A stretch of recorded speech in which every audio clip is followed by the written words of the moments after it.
Hello, everyone. I'm here with my dear friend and teacher, Deepak Chopra. We're going to be talking about his latest book, which is a really important one. And just pleased to have you with us, Deepak. Thank you. Thank you for having me. Great My to have you. pleasure. My pleasure. Thank you, Jay. Um, so, Deepak, maybe we could break this down pretty simply for our broader audience. Please give us a little bit of background and context around what motivated you to write this book, Quantum Body. So in 1988, I wrote a book called Quantum Healing, and it was based on my understanding of then, which was a very premature science then called epigenetics. The book was not well received by the academic establishment, but it did become a bestseller, created a meme called Quantum Healing, etc., etc. Now, almost, you'd say 25, no, 35 years later, we have science, we have neuroplasticity, we have epigenetics, and basically what the new science is telling us is that every experience we have, almost every experience, modulates genetic activity. Only 5% of disease is related to what are called fully penetrant genes. So if somebody has a BRCA gene, for example, for breast cancer, that predicts breast cancer, irrespective. Doesn't matter what you do, that person is going to get breast cancer. No, that's true of not only cancer, it's true of all diseases. Only 5% are due to fully penetrant genes. And for that now, there's new technology emerging. It's called CRISPR, gene editing, etc. But we forget that that'll apply only to 5%. The rest, 95%, is modifiable through lifestyle and choices we make every day, including sleep, emotions, relationships, social interactions, food, stress management, biological rhythms, diet, etc. So, given the new science, I thought I'd revisit uh, and update what I then intuited as quantum healing to show people that the choices you make every day, we eat, we breathe, we digest, we metabolize, we eliminate, we have social interactions, and we experience sensory and motor activity. And the choices we make actually either turn the genes on for self regulation or healing, or they turn them on for disease or inflammation or depression or mental distress.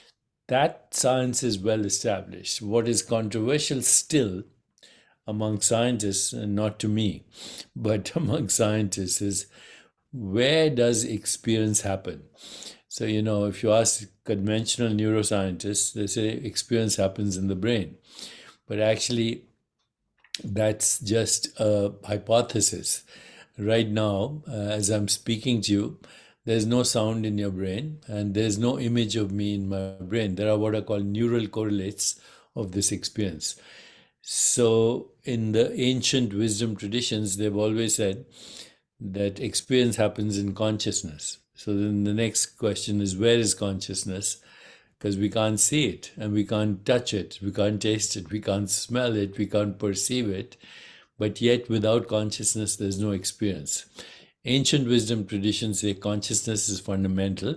Everything else is a modified form of consciousness. So, our mind is a modification of consciousness, which is a field of all possibilities. And so is our perceptual activity, and so is our body. How do you know you have a body? Well, you experience it in consciousness as your perceptual activity. So, given that, I kind of did my own research and said, are there scientists who believe that the fundamental field of all existence, which is called the quantum field, could it be a consciousness field? Is it a self-aware field?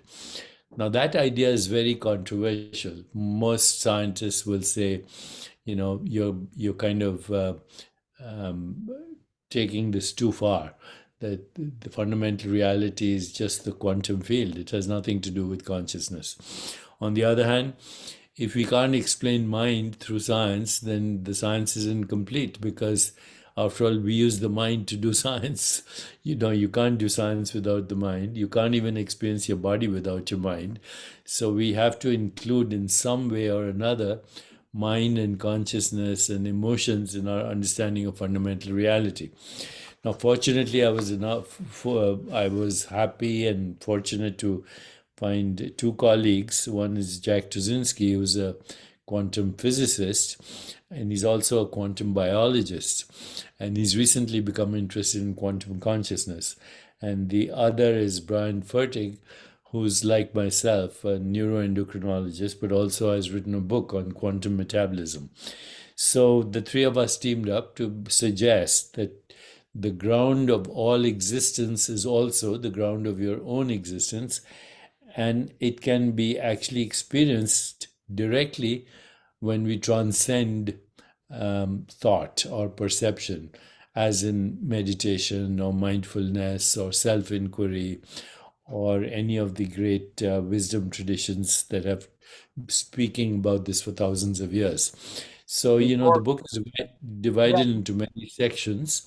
Some of it is science and some of it is very practical. How do you get in touch with the most fundamental aspect of yourself? Now, in religious traditions, that's called spirit or consciousness or soul. I don't use those words because that then, becomes very selective. Only religious or spiritual people will be interested if you talk about soul or spirit. But in cognitive science, the word for that is awareness, consciousness. So the book is about tapping into fundamental reality in order to restore what we call homeostasis, self-regulation, healing, etc. before we continue diving a little bit deeper into your collaboration and even defining more what the quantum body means, I had one question. We're talking about consciousness, but what is outside of consciousness? Nothing. How can anything, if something is outside of consciousness, then we don't have access to it. I mean, if there's a reality outside of consciousness, we have no access to it. Now, we must define conscious is not the mind. Your mind is uniquely yours. Right, So it's mine, my mind, and my mind is conditioned by culture, by religion, by economics, by history of our ancestors, by our own biological evolution. So we have a human mind, but you look at other species. What does the world look like to a bat that only experiences the echo of ultrasound, or a snake that experiences infrared, etc., etc. So every biological species has a different perceptual apparatus which allows them to see a different world. And obviously, the mind of a crocodile is not the same as the mind of a human being. But all these other species have some kind of mind, right, otherwise they would be living. The common ground of all minds is still this field of possibilities, which we call consciousness. So consciousness is not personal. It is it is a universal domain of awareness with species specific minds, and then each species has its own biological apparatus, and as a result of it experiences a different universe. This is actually right now a topic of discussion. It's called the hard problem of consciousness. How do neurochemicals and neural correlates or electrochemical firings in the brain create any experience, whether it's sound or form or vision or taste or thought or feelings or emotions? And that problem is called the hard problem of consciousness. I don't think it's a problem because we are assuming that matter creates mind. If right, you just reverse this idea that matter doesn't create mind, matter is a construct, a human construct for a human perceptual activity in a biological species that we call Homo sapiens, then there's no hard problem. Consciousness becomes the fundamental reality. Everything else, mind, intellect, ego, the body, energy, information, and the physical world are byproducts of consciousness. Understood. For our audience, can you explain in the simplest terms possible what what quantum body means? Okay, so the word quantum is now over 100 and what, 100 and quantum revolution occurred around 1905.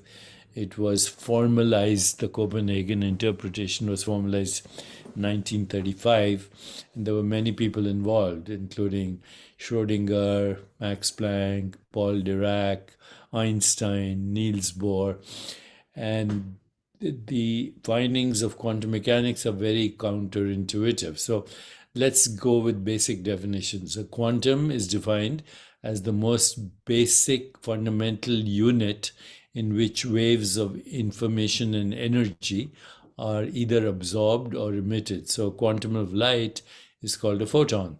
A quantum of electricity is called an electron. So there are these particles that make up atoms, and they behave in strange ways. They can appear as units of matter. For example, that a particle can have units of matter and energy, in which case it's a particle, but unobserved it's a wave, and the wave has no location in space or time. So the margin between mind and matter gets blurred. And also quantum phenomena, until they're measured, they exist in superposition, which means all electrons exist along with every other particles before they are measured. Also, there are strange phenomena like tunneling, like superposition, like entanglement. You can have two quantum systems separated millions of miles away from each other, and yet one's behavior affects the other's behavior. If you measure one quantum system, the spin and charge, you immediately know what the other is, even though there's no signal going. So the quantum mechanics is basically a mathematical recipe, and without that we wouldn't have any technology today. Like, we wouldn't be able to use this Zoom connection without quantum mechanics, or do anything on the internet, or use Instagram, or 80-90% of our economy is dependent on the math of quantum mechanics. But then if you go to Wikipedia and you say, what does it mean, you'll get 35 interpretations. Nobody knows what it means. So the most popular interpretation is called the Copenhagen interpretation, which says, until a conscious observer makes a measurement, particles don't exist. They come into existence only when measured. Before that, they are probabilities in mathematical space. Now, that is very counterintuitive, but that's what it is. So right now, there are two theories that are dominant in quantum mechanics. One is the old Copenhagen interpretation, which says consciousness is somehow involved in locating a particle or a space-time event. There's another theory that's become very popular now. It's related to string theories and multiverses, which says that the wave function is actually a physical thing. It's not a mathematical object. It's a physical object, in which case there are infinite universes and infinite versions of you and me. So, forget about all the interpretations. You can go into Wikipedia and Sure. you'll realize that, nobody knows exactly what it means. But the quantum body, as we are suggesting in the book, is actually the quantum field. So the quantum field surrounds us, it's in us, and it pervades all of space-time, and it's timeless, it's eternal. In many spiritual traditions, they say we have a physical body, which is matter and energy. We have something called a mental body, which is mind, intellect, and ego. And then we have a causal body, which in spiritual traditions they call the soul or spirit. But that's not a fashionable word, soul or spirit, in cognitive science. So we can call it awareness or consciousness. And what we are saying here is your quantum body is actually your spirit, which never ages and which is not in time. It recycles as space-time, energy, information, and matter. Now, a lot of people will disagree with that, but that's an emerging paradigm.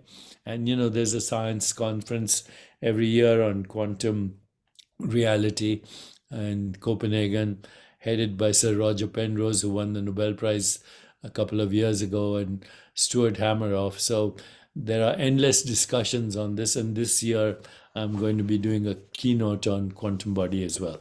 I'm fascinated by some of your studies on longevity Yes. and aging, and I know it connects directly to the study of uh, quantum body. So maybe you can elaborate a little bit more. You alluded to it just before. How does our understanding of quantum body challenge our conventional views, let's say, on aging, disease, and overall health? Sure. So, right now, health span and longevity have become part of the medical literature because the fastest growing segment of the population, at least in developing countries, is over the age of 100. And people are also concerned that as we live longer, there'll be more Alzheimer's and there'll be, end of life care, all of that. So, the study of longevity and a healthy aging has become very important. And there's lots of work on that, right? Where if you sleep well, if you manage your stress, if you eat the right diet, etc., a diet that has maximum diversity of plant-based foods, and so on. And there are many, many, many, articles on what creates longevity, and it's right now there's also a lot of interest in what we call signal molecules or adaptogens, which modulate the effects of stress on a cellular level. But what people are not talking about in the health span um, conversations right now is how we experience time. So, in the ancient wisdom traditions, they say time is the consumer and we are its food. So ultimately, it is time that causes aging and how we experience time. And time, the experience of time is subjective. If you have a good time, the time flies. If you're at the dentist, time drags. If you're nervous, time doesn't seem to end. You're in agony all the time. And these days many people say they don't have any time to do anything at all. They're always in a time crunch. Now, the way you experience time actually influences your biological clock. So, if you are rushing all the time and you have what is called time sickness, your blood pressure will go up, your heart rate will speed up, your body will get inflamed. On the other hand, if you're in love, then there's no time whatsoever. And then in spiritual experience, time is transcended. So, quantum body is saying that there is a domain of awareness which is beyond your mind, which is totally silent. And that is your spiritual body or your soul body, or you call it your awareness body. And when you transcend to that, then because you're not experiencing any time, you can do it through breathing techniques and parasympathetic stimulation as well. Then you slow down the experience of time, metabolism of time, and your biological clock also changes. So, in these wisdom traditions, people don't measure age by the number of years you live, but by the number of breaths you take, or in a lifetime, or the number of heartbeats in a lifetime. The slower and deeper your breath, the slower your heart rate, the more relaxed you are, the slower the metabolism of time, and you will live longer. And we now have studies to show that. In 1 week of a meditation retreat, the level of the enzyme telomerase, which regulates our biological clock, went up 40%. And we had a Nobel laureate actually participating in the study, and she is from University of California, San Francisco. She won the Nobel Prize for discovering the enzyme that controls biological age. So in 1 week of a retreat, the enzyme telomerase went up by 40%. And this was so kind of bizarre that we had difficulty. It took us 5 years to get the paper published. Ultimately, it was published in Nature, and now many people have replicated that. That practices like meditation, even prayer, actually, or silencing your mind, or experiencing reflective inquiry, introspection, sitting quietly, watching your breath, or any way you stimulate the vagus nerve will slow down the metabolism of time and actually increase the activity of the enzyme that changes our biological clock. So it took us 5 years to get it published, but finally it was published in a journal called Nature Translational Psychiatry, which is very prestigious. Nature is one of the most prestigious journals. And now those studies have been replicated by other people and are being replicated as well. But I have to say, this is a new science. You talked about the connection between energy and time, our own energy, and you talked about sleep and living a healthy life. I always wondered that if one lives a very healthy, conscious life, meditates, um, understands how to breathe properly and how to sit quietly and how to receive everything around us that the world throws at us in the right way, because one can manage one's body, mind, emotions, and energy. Is it possible to live on less sleep if one's energy is at a higher level? Yes, people have said that, and it's probably true, but I would not recommend it. Because sleep actually is one of the best ways for you to return to your quantum body as well. Mhm. And in sleep there is no time, as you know. In deep sleep, there's no time. In dream time, of course, time is fuzzy. But deep sleep now has been shown to be very important for preventing heart attacks, for cardiovascular disease, preventing cerebrovascular disease, and actually is probably the most important factor in preventing Alzheimer's. Interesting. The idea of the quantum body, it seems like you're saying it almost exists, or it does exist on a subatomic level. Is that correct? Correct. Um, It exists even before the particles emerge yes, as a field of possibilities. That's all. It's formless. It has no borders. Therefore, it's infinite. It doesn't have a cause because the ground of creation. In religious traditions, you would say it's the mind of God, but these days it's not fashionable to talk about God. understood. And so how does that connect beyond? I mean, this does connect in a lot of ways to longevity, et cetera, and health, but how does it connect specifically to our thoughts and our feelings and our sensations and our biological responses, let's say? It is the source of all of that. So when we feel separate from it, we create the illusion that we are separate beings when in fact we are interconnected with all that exists. And so, again, in spiritual traditions, they say we are not alone. We are connected with everything else that exists. We are part of the web of life. And when we experience things like empathy and compassion, or love, or joy, or peace of mind, we are connecting with this field, which is basically the ground of all creation. Doesn't have a form. So in Judaism, that would be Ein Sof. In the Arab traditions, it would be Allah. In the Vedic traditions, it would be Brahman, and in the Buddhist traditions, it would be Nirvana. But actually, when you look at the descriptions, in fact, once did a whole course on Vedic and Judaic and Buddhist cognition, and actually, they're all very similar. They just use different vocabulary. That's all. Fascinating. How did the prescriptive exercises outlined in the book contribute to the reader's journey in unlocking, let's say, the secrets of the quantum On a body? very fundamental level, all the techniques in the book talk about parasympathetic nervous system and how to activate that.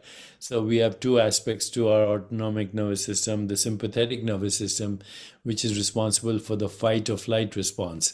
But then we have another system which is responsible for healing. It's called the parasympathetic nervous system, and it's also called the rest and rejuvenate response.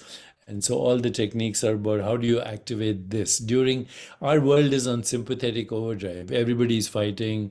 There's war going on. There's terrorism. There are economic disparities in the world. There's climate change.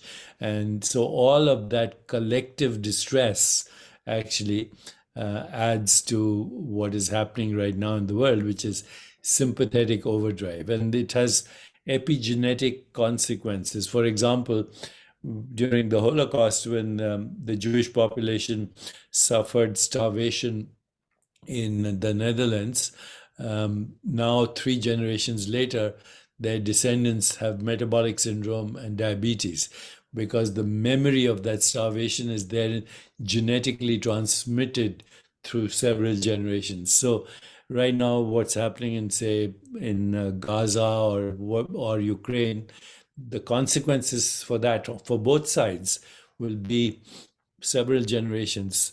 And that's the tragedy. We're not looking at this in biological terms. If we looked at it in biological terms, then peace is the only way to restore physical and mental well being. And ultimately, also, it connects to everything else, including the climate change, including social economic justice, including health, including mental well being. So, if for nothing else, we should start to look at conflict resolution in terms of biological terms. You can't have prosperity without peace, you can't have justice without peace. You can't tackle climate change without peace, and you can't have economic empowerment without peace. So, I think if we just change the dialogue and conversation to what is good for everyone as a humanity, and it's obvious that peace, prosperity, health, social justice, economic justice, racial justice, and even our ethnic identities come later. We are first human beings before we differentiated into different tribes. So, we need a big paradigm shift to order to solve these problems. But one way to look at war and conflict is just in simple biological terms. It's inflammation. You see, and trauma is the reason for inflammation. The memory of trauma is called anger. Anger leads to hostility, which is the desire to get even, which then can create resentments, grievances, guilt, shame, and ultimately depression. So ultimately, even during COVID, all our AI research showed that depression, anxiety, stress, and inflammation precede all chronic disease. So if for nothing else, for our personal well-being and our social well-being and our community well-being and our global planetary well-being, we need to look at this totally in terms of inflammation and disease and both physical and mental trauma. That's the way to actually approach it if people were willing to listen. And I think we do have some global leaders who are moving in that direction right now. I think that this kind of discussion is more important than ever, and the idea of fostering peace as the number one priority globally for each and every one of us, internally as well as around us, because we have to start with our own internal peace journey, is hugely important. I look forward to working on some of these initiatives with you in 2024. My last question for you is, again, tying back to the book and your work on quantum body. What is the main message or takeaway you hope readers can gain from quantum body, and how can applying its principles really lead to a more peaceful and ultimately joyful life? I think each of us needs to maximize our own well being. And if we are peaceful, then we will be able to participate in the peace process. Peace can only be created by those who are peaceful, not necessarily by those who win Nobel Prizes for peace. Just like love can only be expressed by those who have either been the recipients or givers of love. So we begin with ourselves. And if we are the change we want to see in the world, and we have a critical mass of that, then it extends to our families, to our communities, to our country, and hopefully to the world. That's been the goal of the Chopra Foundation, always to reach a critical mass of consciousness for a more peaceful, just, sustainable, healthier, and joyful world. And we have to start somewhere, so we start with ourselves. That's a great note to end the discussion. I encourage everyone watching to pick up the book Quantum Body. It's a really important and transformational book, and to check out and support the Chopra Foundation. Thank you so much, my friend. We'll speak again shortly. Thank you, Jay. Thank you.